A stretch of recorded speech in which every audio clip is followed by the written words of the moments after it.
रूस यूक्रेन की जंग के 5वें दिन आज हम आपको मैप के जरिए बताते हैं कि अब अगर बेलारूस भी इसमें सक्रिय रूप से, एक्टिव रूप से शामिल हो जाता है तो क्या होगा।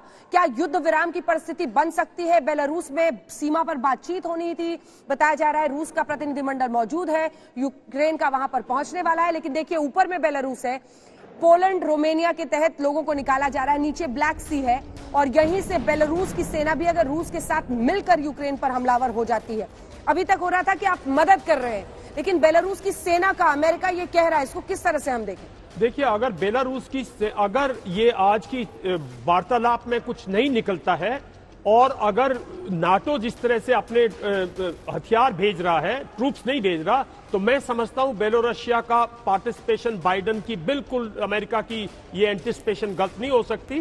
फिर बेलोरसिया जो है वेस्टर्न बॉर्डर जो है यूक्रेन का वेस्टर्न बॉर्डर, उस पर कहीं ना कहीं जहां से आने का अंदेशा होगा इन हथियारों का, इन मलबे का, हाँ। इनका उनको रोकने के लिए यूक्रेन की फौज शायद इस्तेमाल कर सकता है रशिया, बिकॉज रशिया और यूक्रेन, रशिया और बेलोरसिया की ट्रीटमेंट एग्रीमेंट है, स्ट्रेटेजिक एग्रीमेंट है। रशिया अगर दोनों राष्ट्रपतियों की भी गाढ़ी दोस्ती है बिल्कुल, और अगर कुछ भी बेलोरसिया पे होता है तो रशिया तो फोर्सेस भेजता है। जैसे रशिया किर्गिस्तान पे, रशिया तजिकिस्तान पे वो रिस्पॉन्सिबिलिटी लेता है उनकी डिफेंस की। अगर ये बातचीत विफल हो जाती है तो देखिए परिस्थितियां कैसे और फर्दर एस्केलेट हो सकती हैं, बिगड़ सकती हैं, इसे कहा जा सकता है, क्योंकि हम एटमी धमकी का भी जिक्र बार बार आज तक पर कर रहे हैं। जब नेटो मुल्कों ने पूरी तरह से घेर लिया है, आर्थिक प्रतिबंध इतने सख्त लगाए गए हैं, स्विफ्ट बैंकिंग सिस्टम से रूस को बाहर कर दिया गया है, रूबल इस वक्त डॉलर के मुकाबले 40% से ज्यादा नीचे लुढ़क गया है।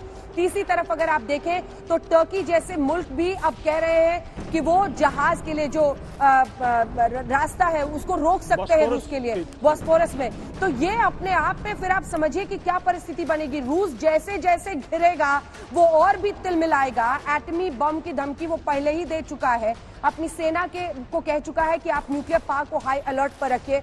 इन सब के बीच अमेरिका वर्सेस रशिया, जब आप न्यूक्लियर पावर देखते हैं तो सबसे ताकतवर पूरे विश्व में रूस ही है। अमेरिका दूसरे नंबर पर आता है, उसके बाद ही अन्य मुल्क हैं। एक के बाद एक वो ग्राफिक्स भी दिखा दीजिए जिसमें एटमी ताकत हम इन मुल्कों की बता रहे हैं। ऐसे में पूरे विश्व को नजर बहुत सख्त तरीके से रखनी होगी, क्योंकि पहले मैं अटैक नहीं करूंगा पुतिन बता रहे थे पूरे विश्व को, लेकिन बातचीत से मामला फिसला और उसके बाद से आपने देखा नेटो की जो महत्वाकांक्षाएं थी यूक्रेन की, वो इतनी भारी पड़ी उसे कि रूस ने यह हमला बोल दिया है। अब एटमी न्यूक्लियर थ्रेट को लेकर क्या परिस्थिति बन सकती है। पुतिन एक स्पाई एजेंट रह चुके हैं और वहां से वो रूस के राष्ट्रपति बने हैं।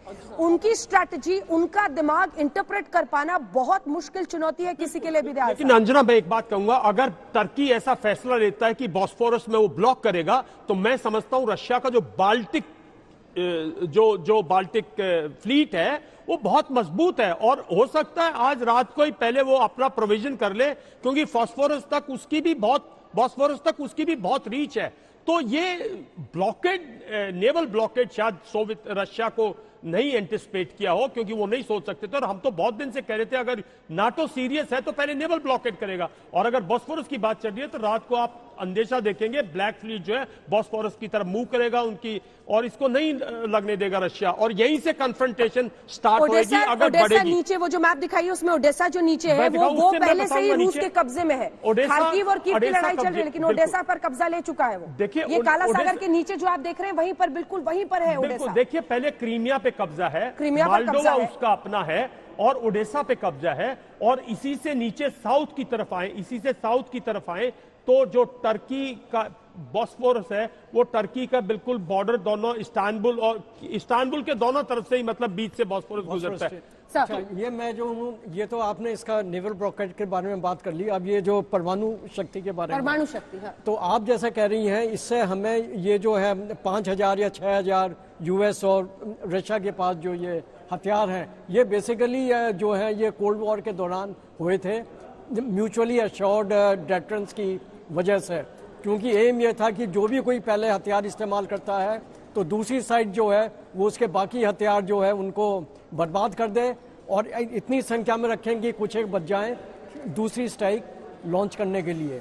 पर अब यहाँ पे ये देखने की बात ये है कि ये जो है, जो मैंने पहले भी बोला था कि ये तो एक ब्लफ है, और उसको कॉल ऑफ हम करना है। ग्राफिक्स भी वही चला रहे हैं सर कि यूक्रेन में हाँ। खौफ पैदा करना, एक खौफ पैदा दबाव करना। बनाने की कोशिश के तौर पर भी इसे देखा जा सकता है तो पुतिन की उसके तरफ अंदर से। सिर्फ ये चीज यूरोप में देखना भी है दबाव, यूरोप कि की आज के पॉपुलेशन को जमाने में- डराना, यूरोप को डराना, यूरोप की अमेरिका पॉपुलेशन को को भी आंखें डराना, तरेरना, अमेरिका को भी शायद आंखें पॉपुलेशन तरेरना। ना हाँ, डरे तो पर उनको यूरोप की निकलना। पॉपुलेशन डरेगी। पर इसके अंदर सिर्फ एक चीज जो देखनी है कि लेट से अगर रूस इस्तेमाल कर भी देता है ये यूक्रेन के ऊपर ये जो है न्यूक्लियर करेगा वेपन, सर, नहीं। तो उसका हासरा क्या होगा नहीं वो इनको मालूम होना चाहिए। नहीं अगर नहीं तो ये this has to be a bluff, there is nothing else to it. आप नहीं मानते हैं कि ये ब्लफ है? नहीं, ब्लफ नहीं है। ये डराना है और इससे डरेगा यूरोप की पॉपुलेशन। आप यूरोप की पॉपुलेशन का माइंडसेट देखें।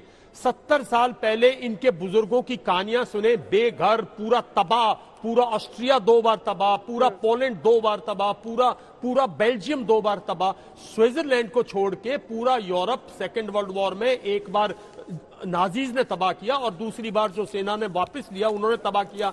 ये वो सफर कर चुके हैं, ये लड़ाई नहीं चाहते और इनको पता है कि अगर ब्लफ के बावजूद भी उसने यूक्रेन पर अटैक किया है कहने के बाद, तो हो सकता है अगर उसकी एग्जिस्टेंस खतरे में आए और अगर बार बार उसकी पॉपुलेशन तंग हो, आप उसका तो हवाई जहाज वापस कर देते हो, उसका हवाई जहाज आप उड़ने नहीं देते हो। ये हम देखो, दिखा रहे हैं, देखिए आप जो अमेरिका बोले से हवाई जहाज आपने स्वीडन, वापस कर डेनमार्क, दिया। नॉर्वे, आइसलैंड सब ने अब हवाई स्पेस सभी बंद कर अब दिया कहाँ है। जाएगा वो, अब कहाँ जाएगा? उसके पास कोई जगह इस्तांबुल वो नहीं जा पुर्तगाल, सकता। Italy, Canada. यूएई तक जाने में उसके पास पता नहीं डीजल ईंधन है या नहीं है।